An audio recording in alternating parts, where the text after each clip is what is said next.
And there you go. Thank you very much. Karibu sana. This is Sheria right here on Pawa Radio na kuna wase wako Instagram Live. Asanteni sana. Thank you for joining us on that. My name is WaNjeri and this is the only show in the 254 where we take a deep dive into the law, matters of the law. Tumechoka na surface knowledge about things and about legal matters. So welcome to this show. Today, we're talking about the right to protest, to go to the streets.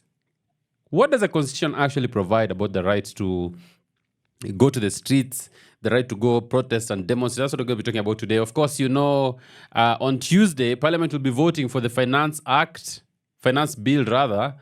And if it's successful, of course, all those taxes that we've been talking about, they then become the new taxes. And it's a crazy time to be a Kenyan. But on the same Tuesday, a protest has been planned. Okay, there's a protest that has been planned on Tuesday. So we're going to be talking about the right to protest, the pros, what the courts have said about what needs to be done, what cannot be done. And to just answer the question, can the government actually step in and say, no, you cannot protest? Can that be done? Sawa, but thank you for joining us. Share that link, send it out wide as we just take this dive. And of course, as you know, the first half hour of our show, we just take time to feature artists. Today, we want to feature patriotic songs, okay? Because those who protest in this country, those are the patriots, manze, because they're saying we're not happy with the state of affairs, we're not happy with the way things are, and we're taking a stand against that. Sawa. From sunrise to sunset, all day and night. Pawa Radio. We're talking about the right to protest. Remember, the Constitution of Kenya actually guarantees certain rights. And one of those rights is your right as a person to actually say, hey, I'm not happy with how things are happening, and I've the right to express my displeasure with that. So, that's what we're going to be talking about today. And of course, Flozy is not happy with my music choices. So, nimeamua hiyo kazi niachie tu director. Acha director afanye kazi yake. Na sisi kazi yetu ni kuongea. Ama namna gani? So, let's get some music. But remember, let me just begin with what Article 37 of the Constitution of Kenya says. Article 37 says that every person has the right, peaceably and unarmed, to assemble, to demonstrate, to picket, and to present petitions to public authorities. That's what Article 37 of the Constitution of Kenya provides. And so we're going to be looking at this because I know that on Tuesday, when Parliament will be dealing with the question of the finance bill, there's a planned protest on Tuesday, okay? So what actually does the law provide? We also are going to be looking at some of the cases that have gone to court, and then we see what the courts have given as guidelines for when you go out to protest. You have to remember, of course, that the right to demonstrate, the right to picket, the right to protest is not an absolute right, all right? It can be limited in some instances, but it can only be limited on legal and lawful grounds. So that's what we're going to be looking at today. From sunrise to sunset, all day and night. Pawa Radio. And a very good welcome to all of you. This is Sheria right here with me, WaNjeri, on Pawa Radio, where we just talk deep law stuff. We're not about surface knowledge. We're about just getting into the thick of it to understand what is the law, what are the provisions in the law. And today we're talking about the right to protest. I'm sure Kenya is a country of protests. You know, people are protesting everywhere. Okay? Those of us who remember the 90s, okay, and Gen Z, this is the time to take out your notebook and, write this down. But the 90s were a period of great protest because in that period, we had a lot of people actually fighting for the expansion of the civic space, right? Because we used to have a president called Moi who had decided that he's going to rule this place like it's his boma. So people are not allowed to speak freely. People are not allowed to read certain books. People are not allowed to even, those days, as a matter of fact, being found in possession of let's say a book written by Karl Marx or a book talking about communism, you would be taken to jail and you'd be taken to the torture chambers and you'd be detained without trial. So with that background, Kenyans took up that right to protest seriously and would always go to the streets to fight for one thing or the other. And eventually, of course, that culminated in the Constitution of Kenya that came in 2010. But of course, since then, It doesn't mean that simply because we got the constitution now, there are no more protests. Because remember, there's always be something to be pissed off about when it comes to being governed in this country. So on Tuesday, there's a protest that has been planned. And I know even as we look to that, we have actually seen some protests. I remember every time before it's an election year, there are always these sorts of rallies and protests, and it can get really nasty. Okay? So as you talk about the right to protest, is it an absolute right? Is it a right that cannot be limited? Or is there an instance where that right can be limited? That's what we're going to be talking about today. But remember, the first thing to actually understand is that under Article 37 of the Constitution of Kenya, every single person has a right peaceably and unarmed. Now, that's a very big condition, okay? And it's a serious condition that when you protest, it has to be a peaceful protest and you have to be unarmed. The constitution does not see a situation where ati umeenda protest na umebeba mawe ama umebeba panga ama rungu. There is no need for that when you go for a protest. So the idea is that as far as you are leading a protest in Kenya, you're taking part in a demonstration in Kenya, it has to be a peaceful one and you have to be unarmed. Of course, this has not always been followed, right? Because we know how things get. Sometimes watu wanaanza kuiba, shops are broken into, people are beaten up, people are maimed. I think I remember in 2022 when you're getting to the election period, you'd always just see watu wamepigwa nyongolo manze. And I always remember, I think one of the saddest things I remember is around 2022 when you're in that election period. I remember, do you guys remember the story of the matatu on Ngong Road? Just at Posta, Posta on Ngong Road. The matatu was coming from Ngong and it was going to town. It was stopped by protesters. And I just remember the guys were in the matatu getting off the mat, running like it was a very chaotic scene. And I remember one elderly lady who I saw alitoka mbio manze.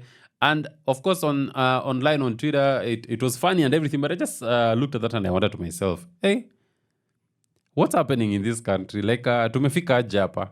So we've also seen the nasty and the dark side when people actually take up the protest without following what the legal provisions are. So we're going to be looking at that. But in addition to that, this is the right number one to assemble. What does to assemble mean? It means that you and I can decide tuende tu site ao na tukwe watu 10, tukwe watu 20, watu 30, watu 50, watu 100. The right to assembly is guaranteed. All right? Number two is the right to demonstrate. What do you do when you demonstrate? To demonstrate means you make your voice heard. Remember, this has to be peaceably and unarmed. Okay? So you can hold your banners, you can wear your t-shirts. In France, I've seen in France, you have these feminist rallies and protests where people even strip, okay? Just to bring attention to whatever it is that they're talking about or whatever it is that they want people to know, that this is what is going on. Sawa. So that is the right to demonstrate. The right to picket, okay? You go there na unakita kambi. I think one of the most famous picketing was Occupy Wall Street. If you can remember Occupy Wall Street in the United States, where guys went and they put up tents outside Wall Street because they were angry at how Wall Street had just messed up the economy. And those guys were still, making their money and everything was good with them. But the guys went there and they said, we are not leaving this place until something happens. Now, locally, I think one of the most popular picketers is Julius Kamau, who was actually arrested again. Julius Kamau is now at the police. It's actually at industrial area where he's been remanded. Because what happened is that when the Minister of Finance was going to take the photo outside the steps of Treasury, Julius Kamau, of course, jumped in and made and he protested and he made some noise about the fact that the taxes that are being imposed on Kenyans, it's actually taking us into poverty, and poverty is a form of control by those in power. So Julius Kamau was then arrested. So he's one of the most famous. The other time alikuwa hapo statue ya Dedan Kimathi. That's why he was standing and he was arrested again. Hey, Julius Kamau has seen industrial area prison more times than I don't know. I don't know who else has actually gotten to a place like that. So that is a right to picket. And of course, you also have a right to present petitions to public authorities, okay? You have a right to take your petition to whichever public authority. You have a right to take a petition to the president, a right to take a petition to the deputy president, to the speaker of the National Assembly, to the commissioner of police, to the chief justice, all these people. That is actually your right. So that's what we're going to be looking at today. And of course, we'll be looking at some cases. For instance, did you know that Boniface Mwangi actually sued the government about the right to protest? So that's what we're going to be looking at. But for now, let's get some music. Are we getting Winyo? Okay. So Fluzia said I had given her some music. She said, she was like, yo, bro, are you busy? It is not happening. It is not giving. So let's get some more music. And then when we come back, we continue having this conversation about the right to protest. But this is what I want to ask us. And you can, of course, reach out to us on the socials at Pawa Radio. And for myself, it's at James K. WaNjeri on the socials. And you can also go to YouTube where this is being streamed live. And we just like to see your comments there. And the question is this. As a Kenyan, okay, if you were to hold a protest today, what would you be protesting about? That's the question I'm asking today. As a Kenyan, if you were to hold a protest, what would you be protesting about? From sunrise to sunset, all day and night. Power Radio. Today we're talking about the right to protest, the right to picket, the right to demonstrate. And the question I'm asking is, as a Kenyan, if you were to protest today, if you were to lead a protest today, what would you protest about? Okay, that's the question I'm asking today. What is it that will take you to a protest? And DJ CJ had an amazing show earlier, the hip hop show, and DJ CJ says, for me, I would protest against high taxes and the theft of public resources. Okay, high taxes and the theft of public resources. That's a good one. Remember, you can give us your answer either by joining our live stream on YouTube and just getting into that chat section, or on the socials at Power Radio, and you're going to be highlighting those responses that you just give to us. Sawa. Now, in the year 2015, a gentleman by the name Boniface Mwangi, who many of you may know, went to court by a petition dated 7th December 2015. Why was he going to court? According to Boniface Mwangi, he said that he went to the OCS, okay, of Kilimani, and he sent him a notice, and the notice showed that there was going to be a public march and a demonstration to State House, Gate A, okay? So, he issued a notice to the OCS, Central Police and Kilimani Police on 3rd December 2015, and that notice stated that him and other people intended to hold a public demonstration that would start at Freedom Corner in Uhuru Park and later proceed to State House Gate A to deliver a petition to the President of the Republic of Kenya. Of course, in 2015, the President was Uhuru Kenyatta, okay? Now, according to him, the first place that he sent this letter was Central Police Station, okay? But the OCS of Central Police Station said, go and first serve the OCS of Kilimani Police Station, since that is where the demonstration was going to end, right? Now, and remember at this time, the person who has been sent with the person who was sent with the notice to take the police was one gentleman called Brian Nganga. And Brian said that on reaching Kilimani Police Station, the OCS directed him to the office of the OCPD Kilimani. And the OCPD, upon reading the notice, declined to authorize the intended demonstration by indicating march to State House Gate A not allowed. Okay? So after that, he then went to court and said, I need the court to allow me to actually go ahead with this protest. Sawa? Now, one of the things he was asking for was the court first to give some orders. And one of those orders was that pending the hearing of that application, okay, that the court restrains the OCS Kilimani and the OCS at Central Police Station, okay, and the Inspector General of Police to be prevented from stopping or interfering in any manner with the assembly, demonstration, and presentation of a petition relating to the state of corruption to the President of the Republic of Kenya, okay?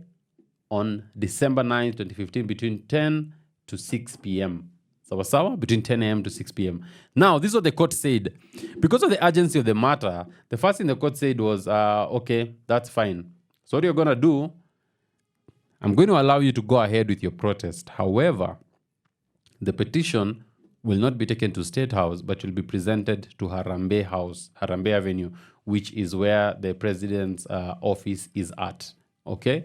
Now, I can tell you this, on the 9th of December, the protest went ahead. However, it was broken up by police and tear gas was fired against all those who were at the protest.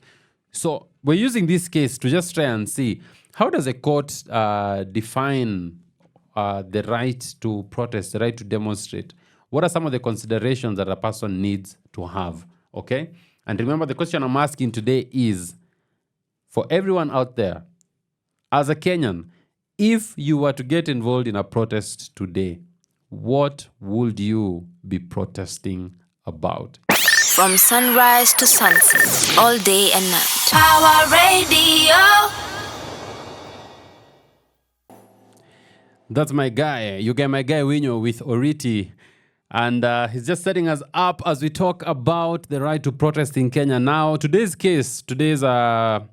the case we are highlighting is a case by Boniface Mwangi versus the Inspector General of Police. This is a case of 2015. And in this case, Boniface Mwangi was going to court to say, I want to march to State House, from Freedom Park in Uhuru Park to State House. And the police have said, no, you cannot. As a matter of fact, there was actually a letter that they had presented, a notice that they had presented to the police to tell them that, we're going to be doing this protest. And then what happened next? The police said, march not allowed, demonstration not allowed. And so they went to court to challenge this. And one of the first things the court looked at is, in Kenya, we have what we call the Public Order Act, okay? Now, Section 5 of the Public Order Act says that no person shall hold a public meeting or a public procession except in accordance with the provisions of this section, okay?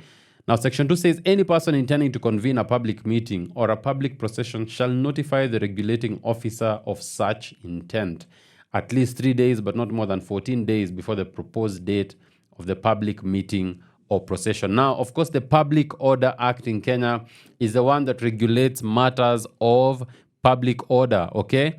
This is now the act that says what are the things that can be done in public and what are the things that cannot be done out in public. Now, according to the court, when you look at the Public Order Act, one of the first requisite steps to take when planning for any public gathering is to notify the regulating officer of such an intention, okay? Now, the notice should contain the following details. Number one, the full name and physical address of the organizer of the public procession, the proposed date and time of the procession, and the proposed venue or route to be taken. But now the argument by Boniface Mwangi in court was that actually, under the Public Order Act, Section 2, which defines who a regulating officer is, okay, the argument by Boniface was that the OCPD of Kilimani, who said no, okay, to this protest, is actually not a regulating officer as defined under that law, okay? Now, the court started by looking at what Section 5.8 of the Public Order Act provides. They're saying the regulating officer or any police officer of or above the rank of inspector may stop or prevent the holding of any public meeting held contrary to the provisions of subsection 2 or 6, and B, any public gathering or other meeting or procession which, having regards to the rights and interests of the persons participating in such gathering, meeting, or procession, there is clear, present, or imminent danger of a breach of the peace or public order. Now, what does this mean? It means that under Section 5 of the Public Order Act, there is actually the police officer that is in charge of the station for that particular area actually has the power to refuse or to turn down a protest or to refuse to give permission for a protest to be conducted. All right? Number one, if in the opinion it's being held contrary to the provisions of subsection 2, which we looked at earlier, or number two, when having regard to the rights and interests of the person participating in such gathering, meeting, or procession, the police are of the view that there is actually clear, present, or imminent danger of a breach of the peace or public order. So part of the argument has been, if you leave it that open, then it means that the government can easily go ahead and use that to ban any form of protest, because all they have to say is, we think this is going to create disorder, we think this is going to create public disturbance, so we are not going to grant permission for that. And now, that was the argument, okay? Now, this is what the court said. Taking into account all the provisions of the law above, it is clear to my mind that, number one, a regulating officer is an OCS and not any other police officer, including an OCPD. So by the OCPD banning that march to State House in December 2015, he had no power to do such a thing. So this just goes out to anyone out there, because remember, part of what you're doing is empowering you to know what needs to happen. Only the OCS is considered the regulating officer. The OCPD does not have that power. Okay. Number two, the court also found that the OCS can only stop the holding of a public meeting or procession for the reasons that are provided under section 5, 4, and 6. Okay. Which is, number one, it is not possible to hold a public meeting or procession because of another public meeting or procession on the date, time, and the venue proposed has already been received by the regulating officer. So what are they saying? If the same time you want to do this protest, there's already another team that has also gotten, permission, or has also received a license or the go-ahead to have a protest or a procession done on the same day, at the same time, and at the same place, then the police, of course, can come into that.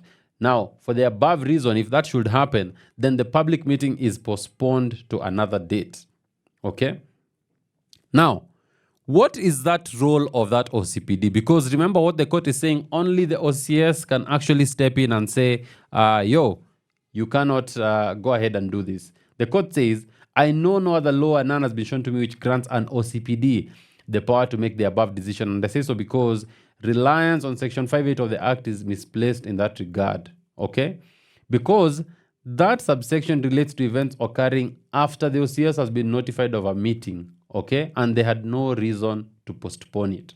So, number one, the most important thing is only the OCS can turn down a meeting or a procession or a protest or a demonstration. So for all of us out there, if you ever want to go out on a protest, that is the first thing you need to realize, that you talk to the OCS. So, of course, the question of the day is this: as a Kenyan, wewe kama Mkenya, if you were to protest about anything, if you were to protest about something, what would you protest about?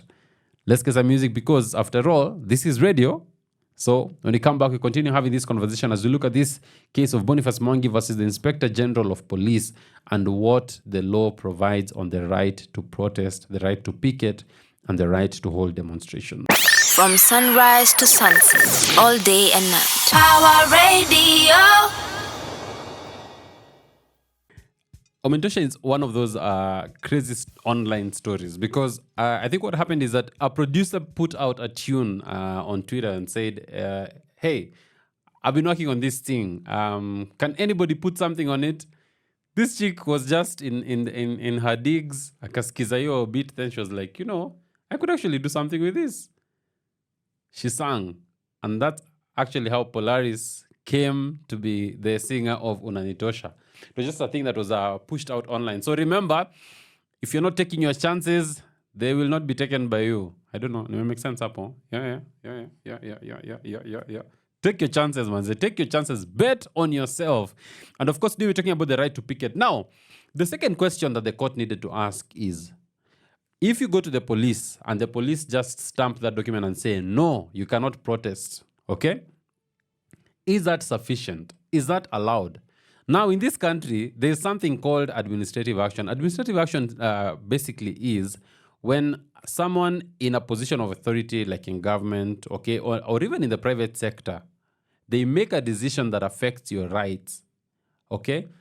Once that decision is made, it's called an administrative action. Now, Article 47 of the Constitution of Kenya then provides that when an administrative action is taken against you, you have a right to be informed. You have a right to inquire. You have a right to know what are the reasons. Why did you actually arrive at this decision? What were you thinking about and all that? Okay? Now, in this case, what happened? The OCPD simply said, march to State House, not allowed. No reasons were given. And so the second question that Boniface Mwangi was asking the court to answer is, are you required then under the law, right, as a police officer, as the OCS, as whoever you are, as you say no to the protest, are you required under the law to give reasons for that? And this was the answer of the court. Now, number one, Article 47 says, every person has the right to administrative action that is expeditious, efficient, lawful, reasonable, and procedurally fair.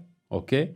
Number two, if a right or fundamental freedom of a person has been or is likely to be adversely affected by administrative action, the person has the right to be given written reasons for the action. So what does the court say here? That if you look at Article 47 and then you look at the Fair Administrative Action Act at Section 4, the government was under an obligation. They were under a duty to give a reason. Ladies and gentlemen, you don't just take no for an answer. You must be given a reason. Failure to give a reason for why a certain decision has been made by government or for why the government has taken a certain route in its decision making means that they have violated your human rights. So you as a Kenyan have the right to insist and say, give me a reason for why this decision was made. Okay? Now, it was very interesting because the police in court, what they said was that, hey, he could also have requested for the reasons. We didn't have to give the petitioner the reasons up front. And the court said, okay, come on.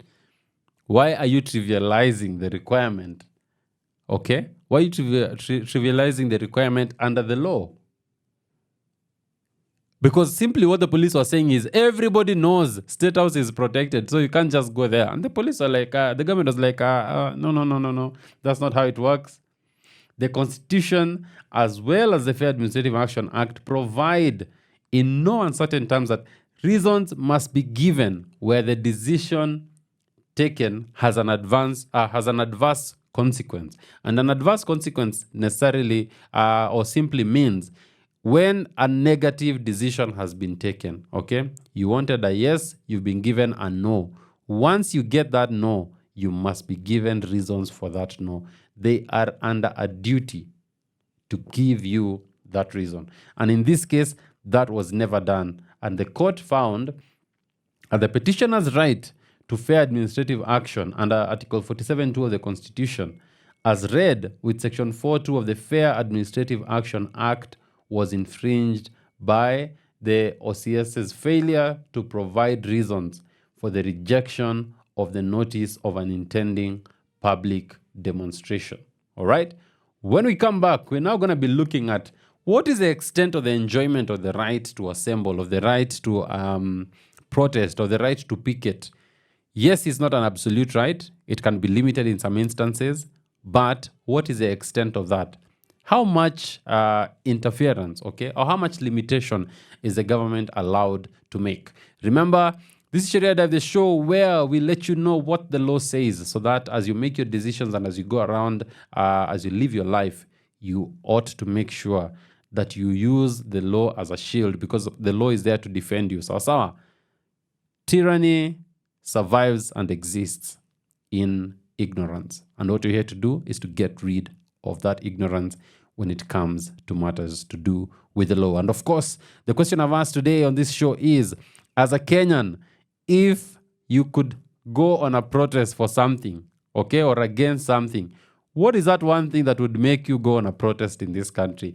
And of course, I was highlighting how earlier DJ CJ was saying, for me, it will be high taxes and the theft of public resources. That is enough reason for me to protest. So let's get some music, and then when we come back, we talk about the limitation of the right to protest. This is Sheria Dive with me, WaNjeri, right here on Power Radio.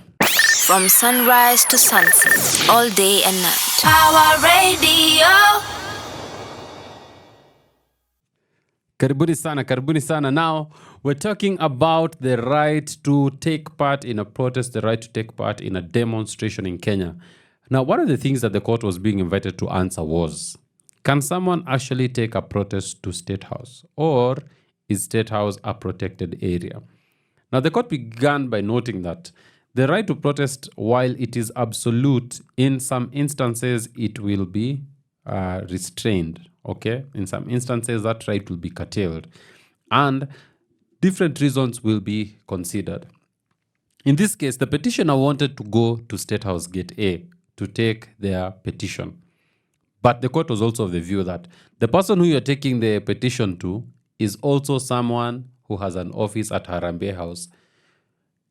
What is the nature of State House under the law? The court noted that State House is one of the protected areas. There's actually a legal notice listing State House as a protected area. So out there, whenever you want to put together a protest and you are saying, okay, the protest will go from point A to Z, you always have to ask yourself, the place that I want to take the protest, is that a protected area?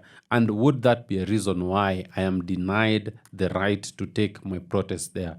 In such a case, if that happens, then you have to change tact and no, I cannot go into a protected area, because the law then would swoop in and restrain you from going ahead with that protest that you want to do. So what have we said today? Number one, you have to identify the right person who has to receive that notice. And what the law and what the courts have said is that that person is the OCS of that particular station. Number two, if they say no, they must give a reason for their no, because you have a right under the Article 47, right to fair administrative action. You have a right to be informed, to be told, hey, this is actually the reason why we've said no. And of course, remember, if you're not satisfied with the answer you've been given, you can always go to court. And number three, as you choose the place of your protest, you have to ensure that it is not a protected place, okay? So that you can have free reign as you go there. But then this also helps you so that you don't have a situation where you go and then the police start giving you stories that, oh, this is a protected place. Then you're like, wait. How is that a protected place? Where is it provided for under the law? Remember, you have the right to ask questions. That's what makes us Kenyans, because the Constitution has given us the right to demand for answers and to ask the questions that will give us those answers. So, now, the question I've been asking today is, as a Kenyan, what is one thing that would make you go to the streets in protest? Or what is one thing that would make you protest? We had someone who sent in and said, I will protest against the high taxes and the theft of public resources. Remember, you can get your responses on our socials at Power Radio and at James K. WaNjeri. We'll be looking at that to see what is some of the feedback that you're giving us. Now, I don't know if you've ever been to a protest, There's a protest I went for in 2015. Manze tulichapwa tear gas. We started the protest at Freedom Corner. Freedom Corner is a part of Uhuru Park where you have there's some monuments there of freedom fighters, all that. So we gathered there and we started solidarity forever. Tuko hapo manze, tuko tayari, tumevaa matisho. Say no to corruption. Tumekam kumaliza corruption manze. So tuko hapo. Hey! Kidogo tunaanza kuona kuna lori ya makarao imekuja na imemwaga makarao, but we are like, our protection is here. Wametumwa hapa kutulinda manze. They are not here to make life difficult. That day what the police did, you know, if you know Uhuru Park well, I don't know how Uhuru Park is now, but kitambo, there used to be at least 4 entrances to Uhuru Park. The first one was near All Saints, the All Saints Cathedral Church. There was a main entrance to Uhuru Park there, okay? Then there was another one at the roundabout, upper opposite Nyayo House. Okay, there was another entrance there. Then there was another entrance pale near Intercontinental. You know Intercontinental Hotel? Apple, opposite Intercon, there was another entrance to Uhuru Park. And then, of course, there was the other entrance on the side of Haile Selassie. Okay, if you're coming from the Railway Golf Club, there's another entrance there. Manze, we didn't know, but the cops were mwagwad on all those entrances. Ikakuwa sasa hapa hakuna kutoka. Now, of course, wengine wakakuja wakaekwa. There's usually an exit from Uhuru Park to go all the way to Milimani Loco. So wakaekwa hapo. So anyway, us guys are there ready. We are fighting corruption. We are saying no to corruption in Kenya. We are saying corruption iende.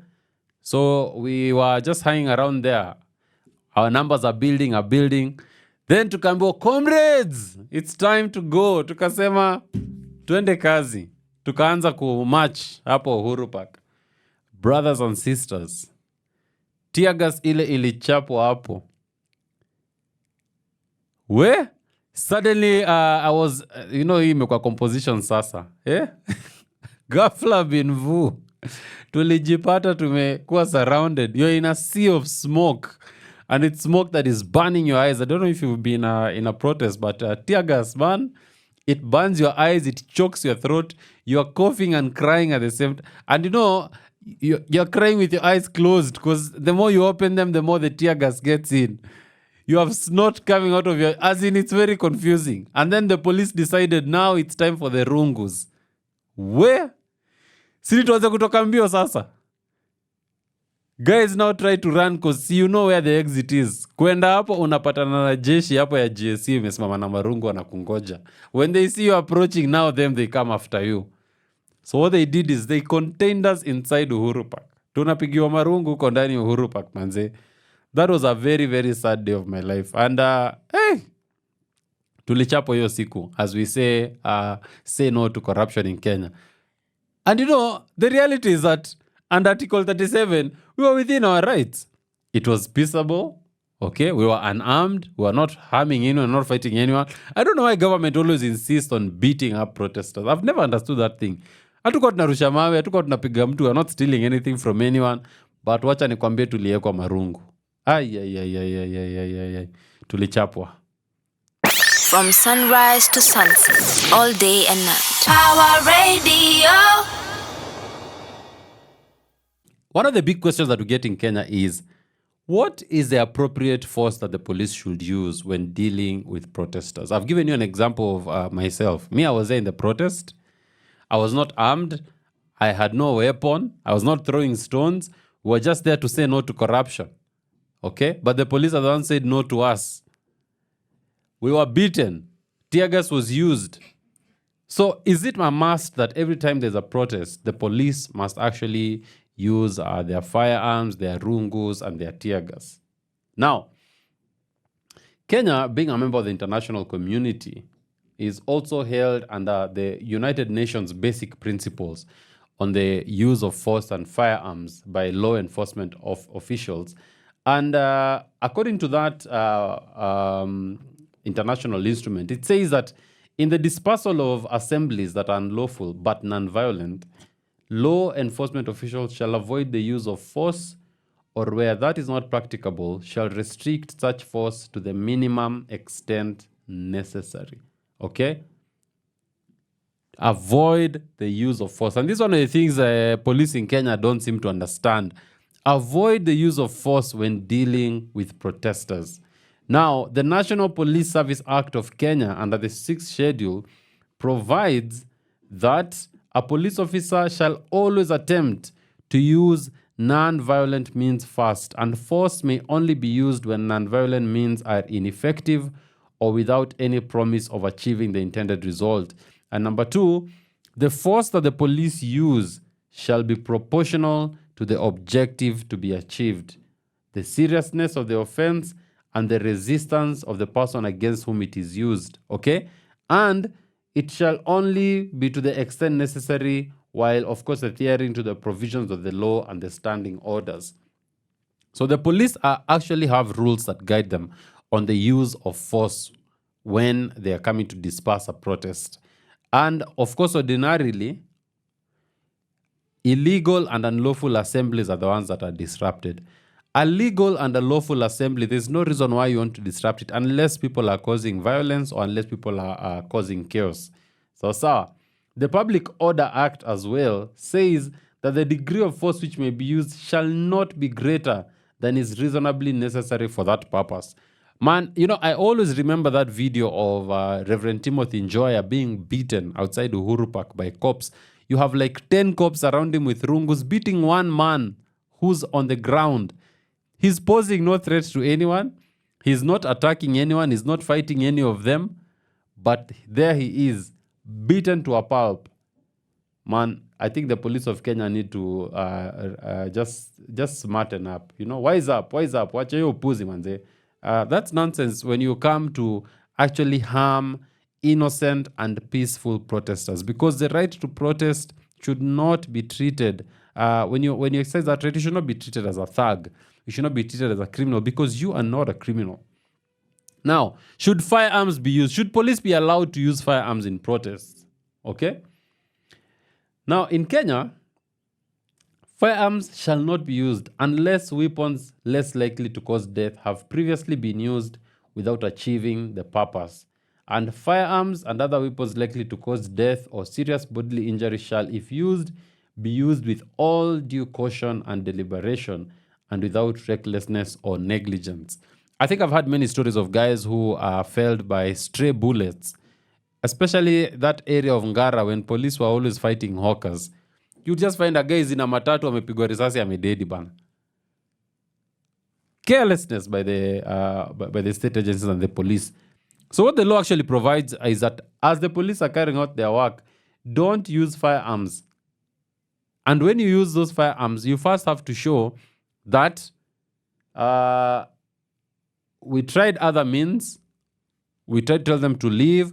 We tried to disperse them. All this did not work. And the last thing we were left with was to use a firearm. Because remember, the only time, a firearm should be used by the police is number one, when saving or protecting the life of the officer or other person. Number two, in self-defense or in defense of other person against imminent threat of life or serious injury. Number three, in the protection of their life and property through justifiable use of force. Number four, to prevent a person charged with a felony from escaping lawful custody. And number five, prevent a person who attempts to rescue or rescue a person charged with a felony from escaping lawful custody. That is when the police are allowed to actually use their firearms. And the police have to actually show that their life is in danger. There's a threat to their life. And because of that threat to their life, then they have to take the action that they are taking. So, on Tuesday, there's a protest against the finance bill that is being voted upon. I've seen there's been an online and a digital protest where guys have put up the numbers of the members of parliament to try and tell them, hey, tuwezi tikio maneno bana, tumekataa. So, these are the rules that guide you when you go for a protest. Please, do not take violence to the streets. Do not throw stones.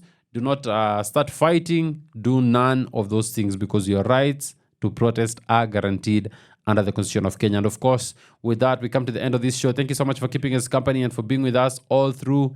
It's now 5 minutes to the top of the hour. And of course, there's a song which if you hear, unajua tu hiyo show imeisha hivyo manze. We'll meet you here next week. We'll be back here. Monday is a holiday, so we're going to be having our show. But we also meet here on Saturday, same time, 1 to 3. It's always a pleasure having you with us and just breaking some of these legal things for you in a way that you can understand. We love your feedback. We love hearing from you and just to know, are you finding this is important? Is there anything we can improve on? So you can reach out to us on the socials at Pawa Radio, and you're going to just be paying attention to that. So for today, have a lovely weekend. God bless you, each and every one of you, wherever you are. And it's a long weekend. So please, do not go to the police station unless you have to. Juu sasa kutoka manzeni hadi Tuesday morning. Kataa hiyo maneno. So sawa. Ja love, peace and love. Pamoja. Pawa Radio. Tune in and power up.